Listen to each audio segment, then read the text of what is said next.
in which he gives you something for every single team, all 32 teams, not to be surprised if they happen. We did an AFC version earlier. Dan, let's go to the NFC. Let me start with Green Bay. Don't be surprised if Jordan Love is an MVP candidate by season's end. Remember, he got hurt in week 1 last year, missed a couple games, came back, probably struggled a little bit with the injury. This is going to be a contending team. I thought so before the Micah Parsons acquisition, and I definitely think so now. And if they're able to get past Detroit and win their division, you're looking at a quarterback that's going to be mentioned with the best in the league this year. Remember, they drafted a receiver in the first round, which they hadn't done in like our lifetimes. Yeah. What is your expectation for Jordan Love this year? I've picked Jordan Love to win MVP this year. Oh. You know, if you... So you won't be surprised. No, that's the MVP pick that I have.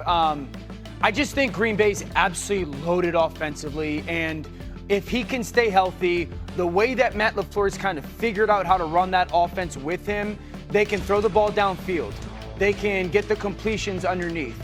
You can utilize the screen game. This is an offensive line that's very good. If Matthew Golden is what Matthew Golden is expected to be, this offense can shred you vertically, horizontally, schematically, and just honestly, with the addition of Micah, I would just be like, yo, we're the most aggressive quarterback in football this year. Let me show you the odds, because Joe Fortenbaugh, when he was here on Friday, said the bet to make coming off of the acquisition of Parsons was not the Packers to win the Super Bowl, because the odds on that plummeted, but they're on Jordan Love to win MVP. If they're the best team and he has a big year, that's who usually wins the MVP. You see, he is 14-1 at ESPN Bet Sportsbook.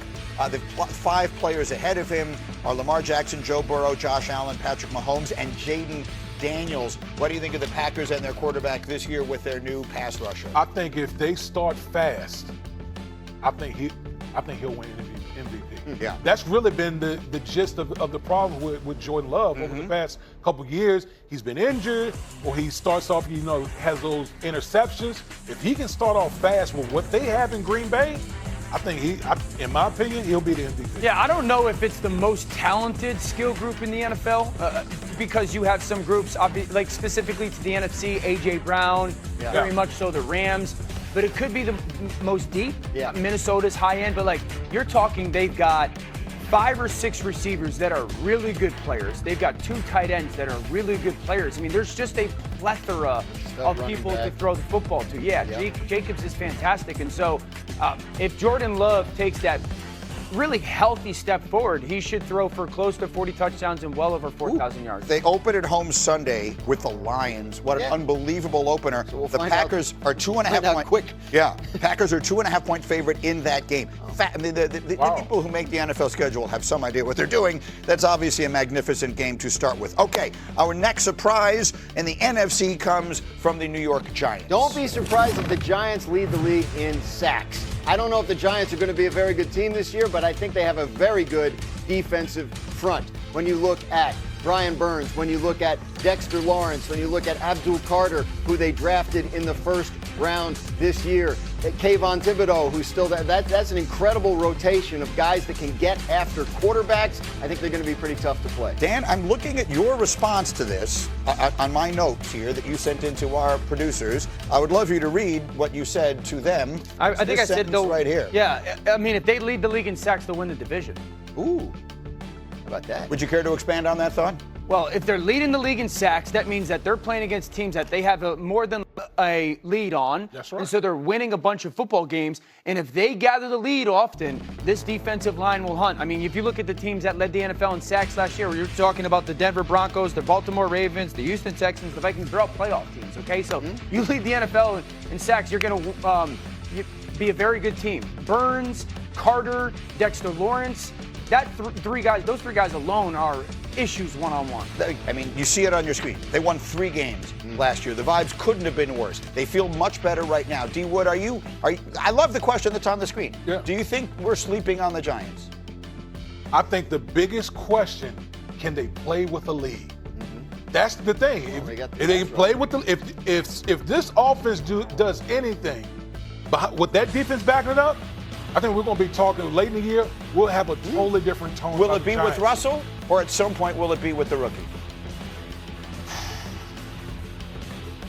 I want to say the rookie's going to come in at some point. What do you think, Dan? Yeah, I think Jackson Dart plays at some point this year. That's for me the big unknown is kind of what is Russell Wilson or who is Russell Wilson. There were moments in Denver, didn't go great. There's moments at the start of Pittsburgh when he takes over last year for Justin. Everyone's like, oh my gosh, and then it fizzled. And it fizzles a little bit because the offensive line's not great, and how many playmakers did they have? And so it's not all that different of a situation with the Giants. But it's like if he rekindles some of the magic that he had a couple years ago in Seattle, it's like, okay, I can see it happening. I think that's unlikely.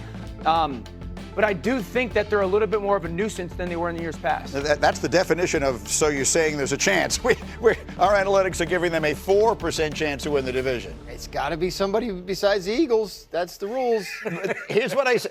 Dan always brings this up because no team has won that division back-to-back years in how long? It'll be 21 years. Yeah. But rules are made to be broken, right? At some point. Theoretically, I mean, 21 years is a that long streak time. can't go on forever. The streak is old enough It's to not streak. really a rule, Greeny. The streak He made it up. The streak. I didn't make it up. It's a streak. True. I mean, he didn't make up the streak. No team has won that division back-to-back years. If there's in 21 one thing years. that we're going to know from Graz is that no one has repeated in the NFC. Something weird always happens. I like that line. The streak is now old enough to drink, and I'll tell you. NFL analyst Emery Hunt to take a look at that NFC North matchup in Week 1. I can tell you where all eyes are going to be.